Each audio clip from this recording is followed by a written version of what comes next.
हमारी कहानी शुरू होती है एंथनी रोबल्स से। एक ऐसा लड़का जो बिना दाहिनी टांग के पैदा हुआ, एरिजोना के मेसा में पला बढ़ा। उसे उसकी मेहनती माँ जूडी ने पाला, जो परिवार का खर्च चलाने के लिए टारगेट में काम करती थीं। भले ही एंथनी को शारीरिक चुनौतियों और समाज की पूर्व धारणाओं का सामना करना पड़ा, लेकिन उसने कभी हार नहीं मानी और अपने अंदर एक मजबूत जज्बा विकसित किया। जीते तो सिकंदर, हारे तो खत्म। हाई स्कूल में उसने कुश्ती के प्रति जुनून खोजा और स्कूल की रेसलिंग टीम ज्वाइन कर ली। शुरुआत में लोग उसकी काबिलियत पर शक करते थे, लेकिन लगातार मेहनत और संकल्प के बल पर एंथनी एक बेहतरीन पहलवान बन गया। वो समझदार था, हमेशा अपने गेम पर फोकस रखता था। मुश्किल मुकाबलों और खुद पर संदेह के पलों में भी एंथनी कभी हार नहीं मानता था। तालियों की गूंज। हाई स्कूल खत्म होने के बाद एंथनी ने कॉलेज में रेसलिंग करने की योजना बनाई। उसे ड्रेक्सल यूनिवर्सिटी से फुल स्कॉलरशिप का ऑफर मिला, जो उसकी सारी पढ़ाई का खर्च उठाने को तैयार थे। लेकिन हैरानी की बात यह थी कि एंथनी इसके लिए ज्यादा उत्साहित नहीं था। उसने सिर झुकाकर बस इतना कहा, थैंक यू मिस्टर शर्मन, इसका बहुत मतलब है। कोई बात नहीं, लेकिन क्या तुम कुछ सोच रहे हो? हाँ, पर मुझे अभी जाना होगा। Thank you again. उसका परिवार, माँ जुड़ी, सौतेले पिता रिक और सौतेले भाई बहन जो उससे बेहद प्यार करते थे। लेकिन रिक का व्यवहार हमेशा कठोर था। उसकी नफरत की असली वजह किसी को समझ नहीं आई। जब एंथनी ने ड्रेक्सल की स्कॉलरशिप पर संदेह जताया, तो रिक ने तंज कसते हुए कहा, अगर मेरे पास तेरे जैसे मौके होते तो मैं सड़क किनारे नशेड़ियों के लिए सौदे नहीं करता।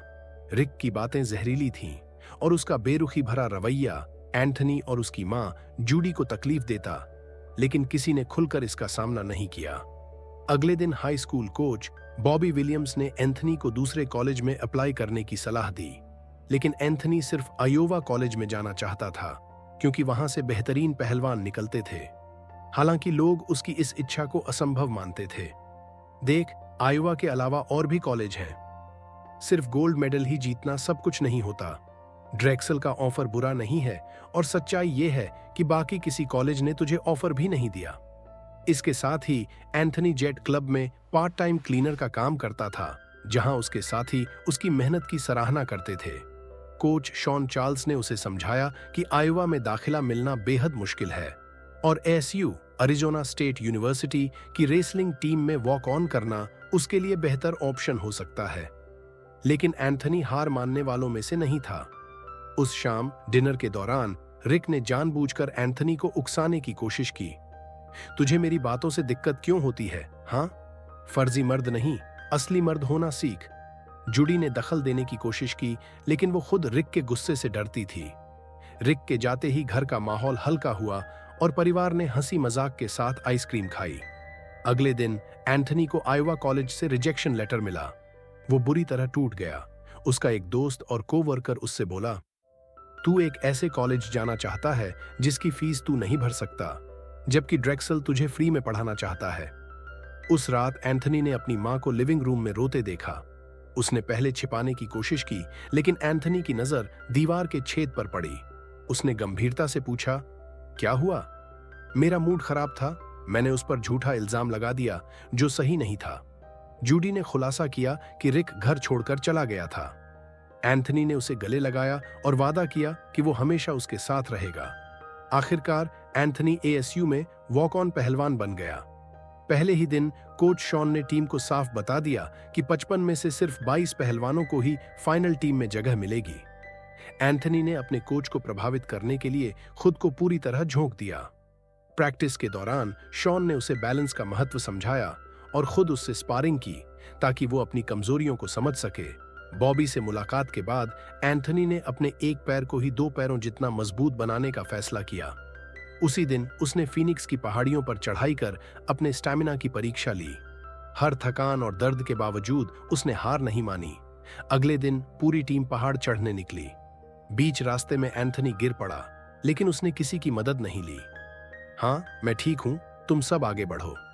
जब वो चोटी पर पहुंचा, टीम आराम कर रही थी, लेकिन उसके जुनून से हर कोई प्रभावित था, खास तौर पर कोच शॉन, जो धीरे से बोले, भगवान, इस लड़के में कुछ खास है। उस रात एंथनी घर लौटा तो देखा रिक वापस आ चुका था। रिक ने माफी मांगते हुए कहा, एक आदमी को अपने फैसलों की जिम्मेदारी लेनी चाहिए और असली आदमी माफी भी मांगता है, उस चीज की कदर करता है जो उसके पास है। जूडी भी उसकी बातों से प्रभावित थी।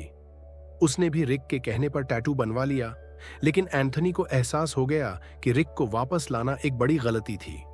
उसने उस रात परिवार के साथ वक्त नहीं बिताया, बल्कि वेट लिफ्टिंग में खुद को झोंक दिया, क्योंकि उसे सिर्फ एक चीज चाहिए थी, जीत। वो अपने बचपन की दर्दनाक यादों को भी याद करने लगा, जब रिक ने उसे बुरी तरह ट्रीट किया था। तुम जानते हो ना कि मैं तुम्हारा असली पिता नहीं हूं?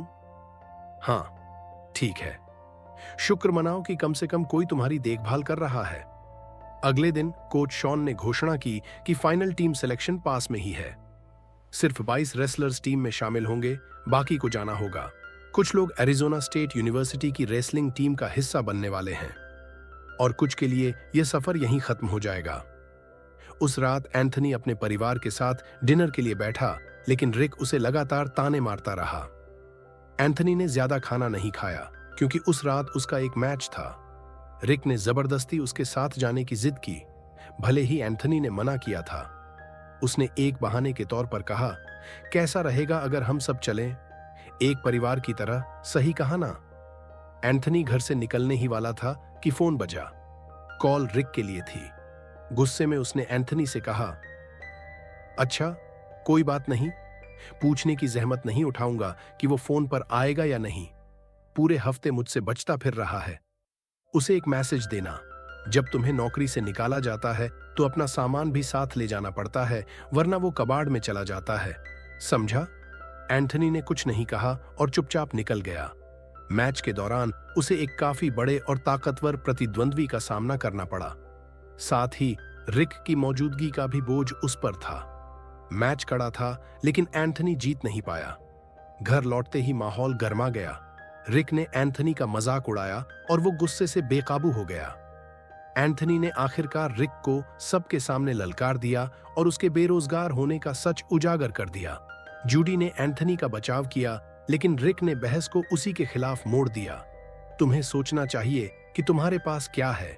जूडी ने एंथनी को कमरे में जाने को कहा, लेकिन मामला वहीं का वहीं रह गया। अगले दिन एंथनी कोच शॉन से मिलने गया, यह जानने की क्या वह टीम में बना रह सकता है। शॉन ने पहले कुछ और बातें की, फिर सीधा जवाब दिया, मैं डोरियन को 133 पर भेज रहा हूं और तुम्हें 125 पर ही रख रहा हूं। Welcome to the team. Anthony खुशी से झूम उठा। उसने अपनी जगह टीम में पक्की कर ली थी। घर लौटकर उसने जूडी को यह खबर दी, जो उस वक्त रिक के कपड़े आयरन कर रही थी। वह खुशी से झूम उठी। उसने एंथनी को चूमा और कहा, मुझे हमेशा तुम पर विश्वास था। लेकिन तभी एंथनी की नजर जूडी के हाथों पर पड़े चोट के निशानों पर गई। उसे समझ आ गया कि रिक ने उसे मारा होगा। जूडी ने जल्दी से कहा, अरे छोड़ो, तुम टीम में आ गए और मैं अपना ख्याल खुद रख सकती हूं। कुछ समय बाद जब एंथनी अपने सोफोमोर ईयर में था, कोच शॉन ने टीम को बुरी खबर दी। मुझे यह कहते हुए अच्छा नहीं लग रहा, लेकिन दुनिया ऐसे ही चलती है। अगर तुम लोगों से पैसे नहीं बनते तो कोई तुम्हारे प्रति वफादार नहीं रहेगा। मैंने इसे रोकने की पूरी कोशिश की, लेकिन मैं नाकाम रहा। माफ करना। यह सुनकर हर कोई सदमे में था, खासकर एंथनी, जो खुद को साबित करने के लिए बेताब था। घर पर जूडी को एंथनी के लिए बुरा लग रहा था, इसीलिए एंथनी ने फैसला किया कि वह और ज्यादा काम करेगा। उसने स्वीकार किया कि रिक कुछ मामलों में सही था। मां, यह बस एक खेल है, इससे घर में खाना नहीं आता। जूडी ने इस पर कोई बहस नहीं की, लेकिन अंदर ही अंदर अपने बेटे के सपने को टूटते देख रो पड़ी। कुछ महीनों बाद जब एंथनी अपने जूनियर ईयर में था, वह घर आया तो देखा कि जूडी किसी बैंक अफसर से झगड़ रही थी। आप लोग 6 महीने का बकाया दिखा रहे हैं, हमें 90 दिनों में घर खाली करना होगा। गुस्से में जूडी ने कागज फाड़ दिया और चिल्लाई, यह मेरी प्रॉपर्टी है, तुम्हें यहां रहने की इजाजत नहीं दी जाती, तुरंत निकलो। उस रात अपने कमरे में जुड़ी रोते हुए रिक के कपड़े पैक कर रही थी। मुझे समझ नहीं आ रहा कि मैं अपने बच्चों को बेघर होने से कैसे बचाऊं। एंथनी ने उसे देखा और कहा, मां, तुम्हें इससे बाहर निकलने का कोई रास्ता निकालना होगा। आंसुओं के बीच जूडी ने उसकी बात मानी और रात खत्म हुई। कुछ दिन बाद एंथनी ने घर में एक बाल्टी देखी जिसमें खून से भीगे कॉटन पैड भरे हुए थे। हैरानी में उसने इधर उधर देखा और पाया कि उसकी मां ब्लड डोनेशन टेंट में थी। माँ, तुम यह कब से कर रही हो? जूडी ने कहा। ज्यादा दिन नहीं हुए और फिर हमें पैसों की जरूरत थी। एंथनी दुखी होकर उसकी तरफ बढ़ा और उसका हाथ थाम लिया। उसी दिन जूडी ने बैंक और बाकी संस्थानों को फोन कर अपने मॉर्गेज रिकॉर्ड्स निकलवाने की कोशिश की। हाँ, हेलो, मैं बस यह जानना चाहती थी कि मेरी आखिरी पेमेंट कब हुई थी। आखिरकार वह अपने रिकॉर्ड की फिजिकल कॉपी अपने पते पर मंगवाने में सफल हुई। इस बीच कोच शॉन ने एंथनी को अपने ऑफिस बुलाया और बताया कि कुछ पूर्व छात्रों ने टीम को दोबारा बहाल करने के लिए पैसा दिया है, लेकिन इसके साथ बुरी खबर भी थी। खर्चे कम करने होंगे और इसका मतलब है कि हर रेसलर को नहीं रखा जा सकता। एंथनी तभी समझ गया कि उसे टीम में बने रहने के लिए हर स्कॉलरशिप एथलीट की सहमति चाहिए। शॉन ने उसे 2000 दिखाए। इसका फैसला वोटिंग से होगा। 1000 प्रो के लिए, एक कॉन के लिए, और यह सर्वसम्मति से तय होगा। एंथनी घबरा गया, लेकिन तभी शॉन ने मुस्कुराकर कहा, वोट पहले ही हो चुका है। प्रोजार सिक्कों से भरा हुआ था। एंथनी को टीम में उसकी जगह मिल चुकी थी। अचानक उसके सारे टीममेट्स कमरे में आ गए। वे मुस्कुराए और बोले, एंटोनी, तुम हम सब में सबसे ज्यादा बहादुर हो। उन सभी ने उसे दिल से अपनाया क्योंकि वे जानते थे वह इस जगह का सच्चा हकदार था। हाँ, सही कहा। या तो ऐसा करते या फिर अगले दिन हम में से कोई वापस नहीं आता। एंथनी ने अपने स्कूल की ओर से एक विरोधी के खिलाफ रेसलिंग की और उसे हरा भी दिया। उसका नाम खबरों में आया और उसकी टीम ने उसे जमकर चीयर किया। जल्द ही वह टीम का एक अहम हिस्सा बन गया और अपनी जीत से पहचान बनाने लगा। इस बीच उसकी मां जुडी पूरे ध्यान से उनके आर्थिक हालात सुधारने में जुट गईं। उन्होंने मॉर्गेज पेमेंट से जुड़े कानूनों की जानकारी लेनी शुरू की और आखिरकार नेशनल बैंक के उस आदमी के ऑफिस पहुंची। उन्होंने पूरे आत्मविश्वास से कहा, जब तक मामला साफ नहीं होता तब तक कोई और लोन एक्टिविटी नहीं कर सकते, और आप ये पहले से जानते हैं। आखिरकार जुडी ने अपनी स्थिति सुधारने के लिए 18 महीने का अधिकार मांगा। बैंक का आदमी ऐसा दिखा जैसे उसे पहले से पता था और उसने आखिरकार हां कह दिया। इसके बाद हम देखते हैं कि एंथनी अपने साथियों के साथ जिम में ट्रेनिंग कर रहा है। ब्रेक के दौरान उसके दोस्त ने दिखाया कि फाइनल में उसका मुकाबला किससे होने वाला है, मैट मैकडोन। सुनने में आया था कि मैट ने न सिर्फ एक भी मैच नहीं हारा, बल्कि अपने पूरे कॉलेज करियर में एक भी पीरियड नहीं गंवाया। दोस्तों को लगा कि एंथनी डर जाएगा, लेकिन उसने पूरे आत्मविश्वास से कहा, यही वजह है कि मैं हमेशा सबसे पहले आता हूं और सबसे ज्यादा मेहनत करता हूं। जल्द ही एनसीए रेसलिंग चैंपियनशिप शुरू हुई और एंथनी ने इसमें क्वालिफाई किया। मुकाबले का स्तर बहुत ऊंचा था, लेकिन एंथनी ने हिम्मत और आत्मविश्वास के साथ इसका सामना किया। कड़े मुकाबले के बाद उसने अपने विरोधी को हराकर फाइनल में जगह बना ली, लेकिन जब उसने रिंग के उस पार मैट को देखा तो अचानक डर और संदेह महसूस हुआ। उसके साथी ने उसे हौसला दिया, तू जीत सकता है, तू भी उतना ही अच्छा है जितना वो, तूने मेहनत की है। लेकिन एंथनी ने कहा, वो दूसरों जैसा नहीं है। उसका पिता उसे 3 साल की उम्र से ट्रेन कर रहा है। 13 की उम्र में आयोवा ने उसे भर्ती कर लिया था। वो 4.54 की स्पीड से दौड़ सकता है और 245 पाउंड 10 बार उठा सकता है। उसने कभी कोई मैच नहीं हारा। अगले दिन फाइनल मैच शुरू हुआ। एरिना में जबरदस्त जोश था। दोनों खिलाड़ियों को लोग चीयर कर रहे थे। जूडी भी वहां अपने बेटे को सपोर्ट करने आई थी, लेकिन मैच शुरू होते ही एंथनी ने जल्दबाजी में गलतियां कर दी।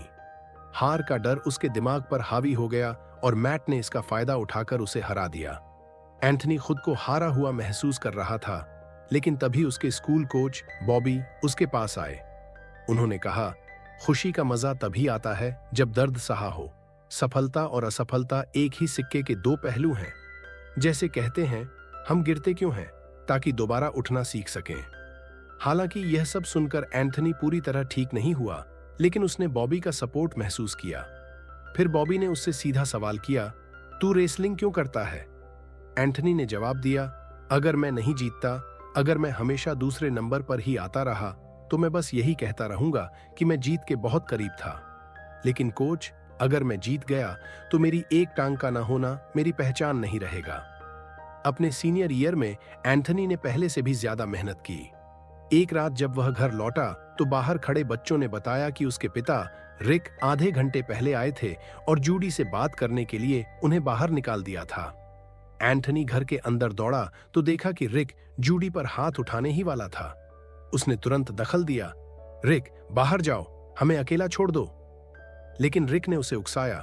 ओह, सच में लड़ने के लिए तैयार है? लेकिन एंथनी ने जल्दी ही उसे काबू कर लिया। जूडी ने फौरन पुलिस बुला ली और कुछ ही देर में पुलिस घर के बाहर थी। रिक को घरेलू हिंसा के आरोप में गिरफ्तार कर लिया गया। परिवार ने चैन की सांस ली और पहली बार खुद को रिक की यातनाओं से आजाद महसूस किया। अगले दिन स्कूल में कोच शॉन ने रेसलिंग टीम को इकट्ठा किया और पूरे साल की मेहनत के लिए उनकी तारीफ की। खासकर उन्होंने एंथनी की बहादुरी को सराहा। एंथनी ने गर्व से कहा, हम अभी खत्म नहीं हुए हैं, हम चैंपियन बनने वाले हैं। घर पर एंथनी ने अपनी मां को चिट्ठियों के एक बॉक्स के साथ बैठा पाया। वह भावुक लग रही थीं और एंथनी को उनके साथ पढ़ने के लिए बुलाया। ये चिट्ठियां उन लोगों की थीं जो एंथनी से प्रेरित हुए थे और अपनी कहानियां शेयर कर रहे थे। जूडी को गर्व था, लेकिन वह रो भी रही थी।